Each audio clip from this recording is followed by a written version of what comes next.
Bienvenue dans la parole. Aujourd'hui, nous lisons la parole de Dieu ensemble. Livre de l'Exode, chapitre 1.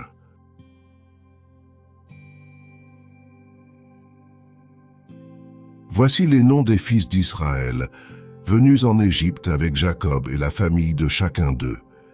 Ruben, Siméon, Lévi, Juda, Issachar, Zabulon, Benjamin, Dan, Nephtali, Gad et Aser.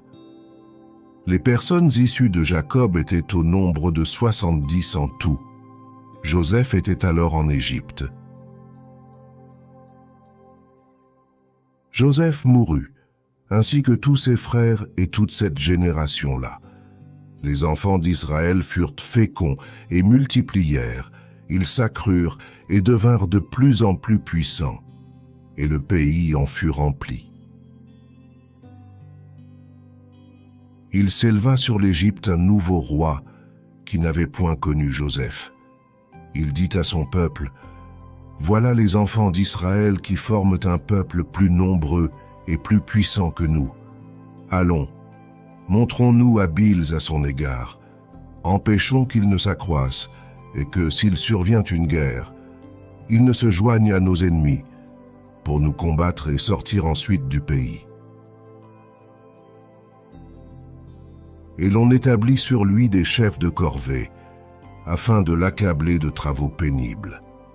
C'est ainsi qu'il bâtit les villes de Pithom et de Ramsès pour servir de magasins à Pharaon.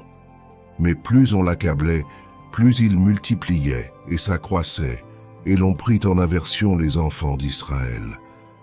Alors les Égyptiens réduisirent les enfants d'Israël à une dure servitude.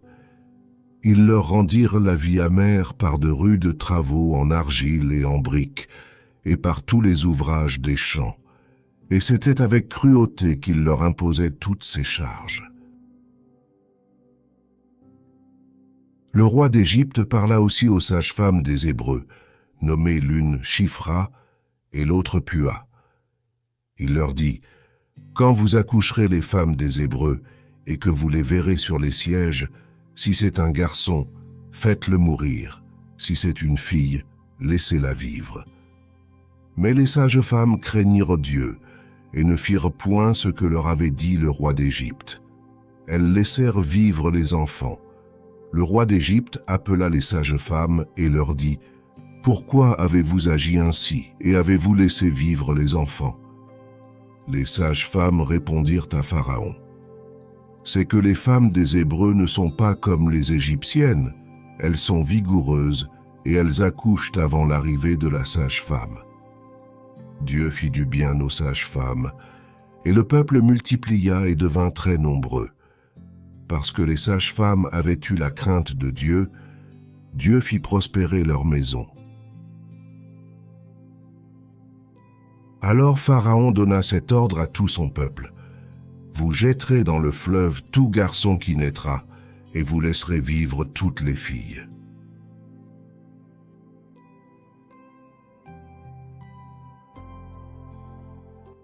Livre de l'Exode, chapitre 2.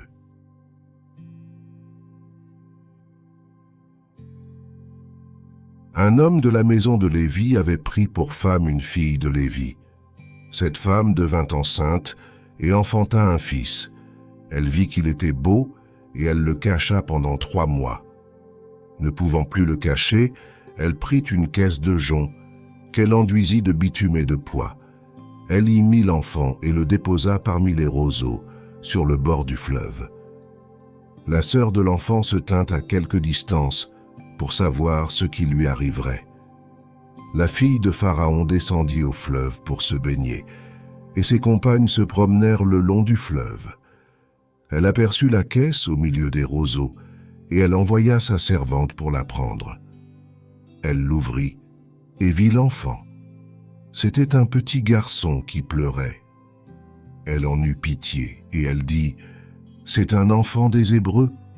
Alors la sœur de l'enfant dit à la fille de Pharaon, « Veux-tu que j'aille te chercher une nourrice parmi les femmes des Hébreux pour allaiter cet enfant ?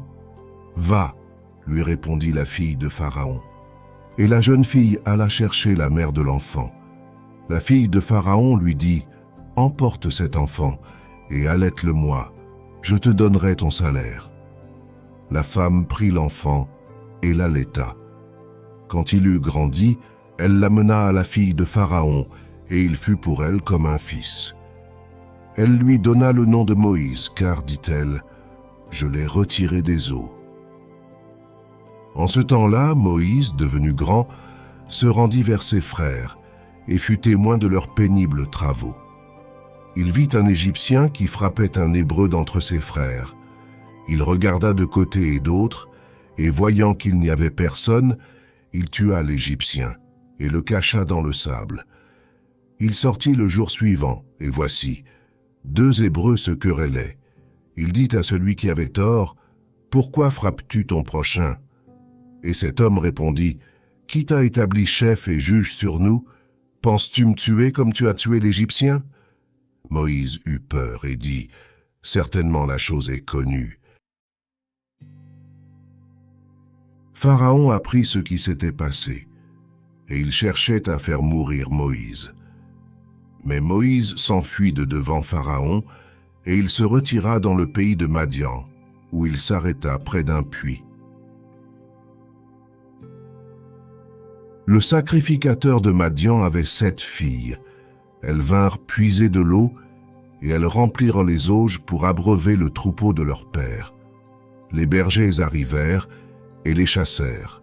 Alors Moïse se leva, prit leur défense et fit boire leur troupeau. Quand elles furent de retour auprès de Réuel, leur père, il dit, « Pourquoi revenez-vous si tôt aujourd'hui ?» Elles répondirent, « Un Égyptien nous a délivrés de la main des bergers, et même il nous a puisé de l'eau et a fait boire le troupeau. » Et il dit à ses filles, « Où est-il? Pourquoi avez-vous laissé cet homme? Appelez-le, pour qu'il prenne quelque nourriture. » Moïse se décida à demeurer chez cet homme, qui lui donna pour femme Séphora, sa fille. Elle enfanta un fils, qu'il appela du nom de Guershom, car, dit-il, « J'habite un pays étranger. » Longtemps après, le roi d'Égypte mourut, et les enfants d'Israël gémissaient encore sous la servitude et poussaient des cris. Ces cris, que leur arrachait la servitude, montèrent jusqu'à Dieu. Dieu entendit leurs gémissements et se souvint de son alliance avec Abraham, Isaac et Jacob. Dieu regarda les enfants d'Israël, et il en eut compassion. Livre de l'Exode, chapitre 3. Moïse faisait paître le troupeau de Jéthro, son beau-père, sacrificateur de Madian, et il mena le troupeau derrière le désert, et vint à la montagne de Dieu, à Horeb. L'ange de l'Éternel lui apparut dans une flamme de feu au milieu d'un buisson. Moïse regarda, et voici, le buisson était tout en feu, et le buisson ne se consumait point. Moïse dit, « Je veux me détourner pour voir quelle est cette grande vision, et pourquoi le buisson ne se consume point. » L'Éternel vit qu'il se détournait pour voir, et Dieu l'appela du milieu du buisson et dit, « Moïse, Moïse. » Et il répondit, « Me voici. » Dieu dit, « N'approche pas d'ici, ôte tes souliers de tes pieds, car le lieu sur lequel tu te tiens est une terre sainte. » Et il ajouta, « Je suis le Dieu de ton père, le Dieu d'Abraham, le Dieu d'Isaac et le Dieu de Jacob. » Moïse se cacha le visage, car il craignait de regarder Dieu. L'Éternel dit, « J'ai vu la souffrance de mon peuple qui est en Égypte, et j'ai entendu les cris que lui font pousser ses oppresseurs, car je connais ses douleurs. Je suis descendu pour le délivrer de la main des Égyptiens et pour le faire monter de ce pays dans un bon et vaste pays, dans un pays où coule le lait et le miel, dans les lieux qu'habitent les Cananéens, les Héthiens, les Amoréens, les Phéréziens, les Éviens et les Jébusiens. Voici, les cris d'Israël sont venus jusqu'à moi, et j'ai vu l'oppression que leur font souffrir les Égyptiens. Maintenant va, je t'enverrai auprès de Pharaon, et tu feras sortir d'Égypte mon peuple, les enfants d'Israël. Moïse dit à Dieu, qui suis-je pour aller vers Pharaon et pour faire sortir d'Égypte les enfants d'Israël? Dieu dit, je serai avec toi, et ceci sera pour toi le signe que c'est moi qui t'envoie.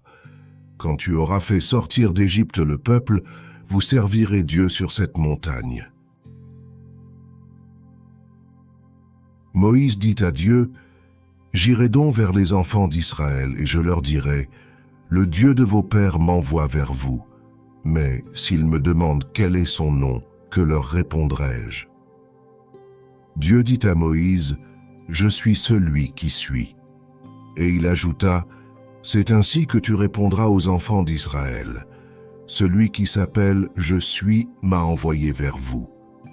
Dieu dit encore à Moïse, tu parleras ainsi aux enfants d'Israël. L'Éternel, le Dieu de vos pères, le Dieu d'Abraham, le Dieu d'Isaac et le Dieu de Jacob, m'envoie vers vous. Voilà mon nom pour l'éternité. Voilà mon nom de génération en génération.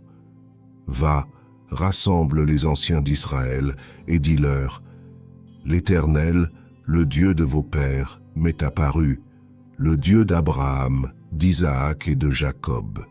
Il a dit, je vous ai vu, et j'ai vu ce qu'on vous fait en Égypte, et j'ai dit, je vous ferai monter de l'Égypte, où vous souffrez, dans le pays des Cananéens, des Hétiens, des Amoréens, des Phéréziens, des Éviens et des Jébusiens, dans un pays où coule le lait et le miel.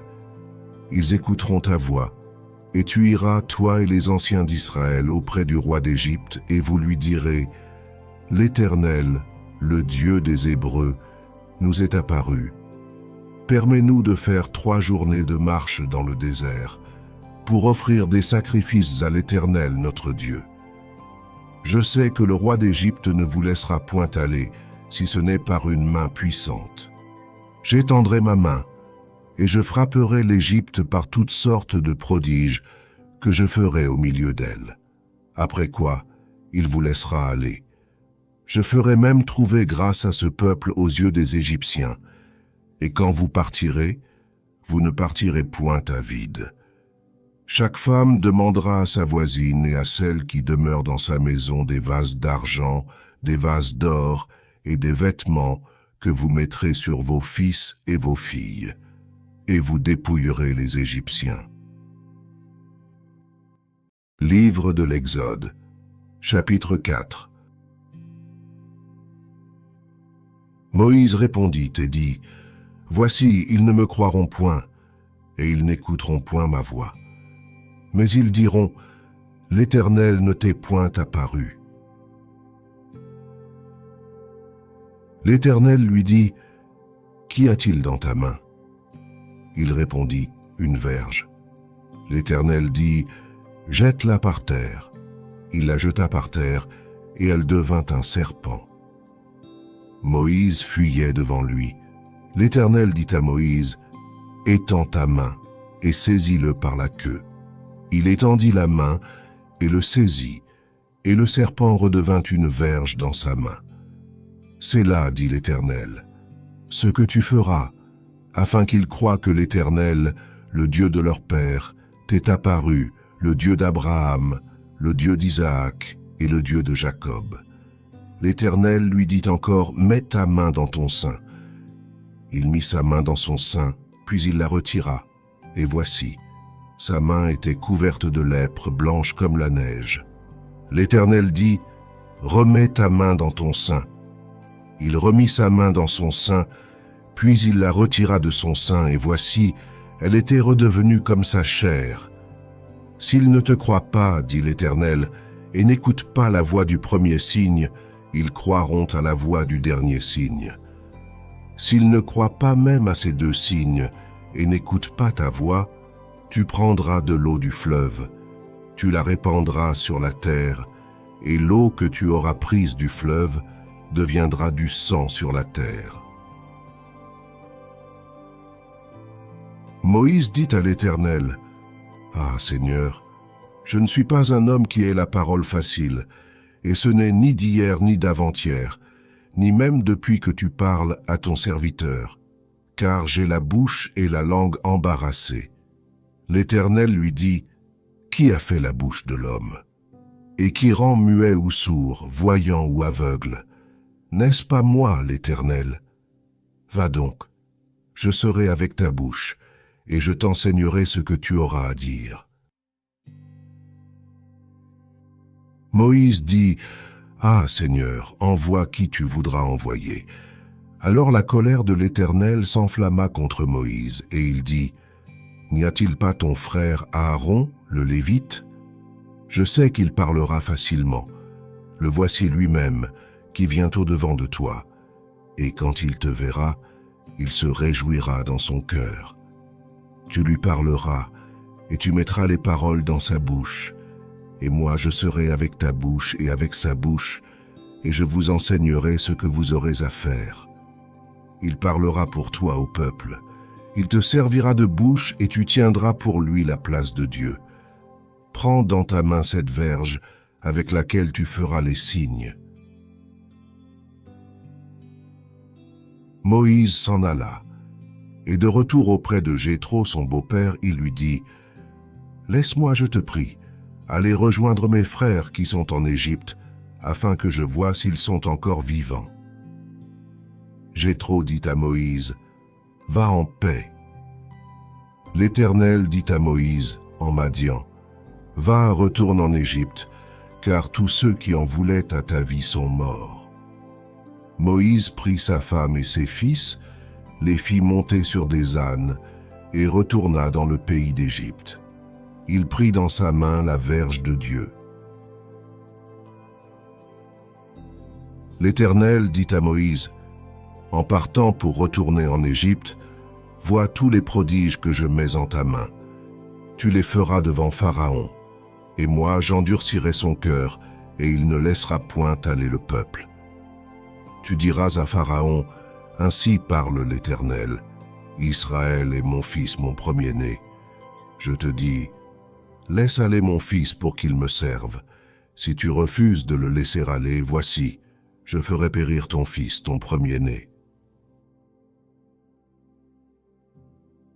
Pendant le voyage, en un lieu où Moïse passa la nuit, l'Éternel l'attaqua et voulut le faire mourir. Séphora prit une pierre aiguë, coupa le prépuce de son fils et le jeta aux pieds de Moïse, en disant, « Tu es pour moi un époux de sang. » Et l'Éternel le laissa.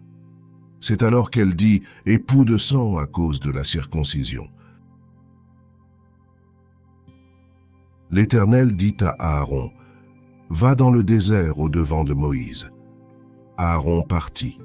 Il rencontra Moïse à la montagne de Dieu, et il le baisa.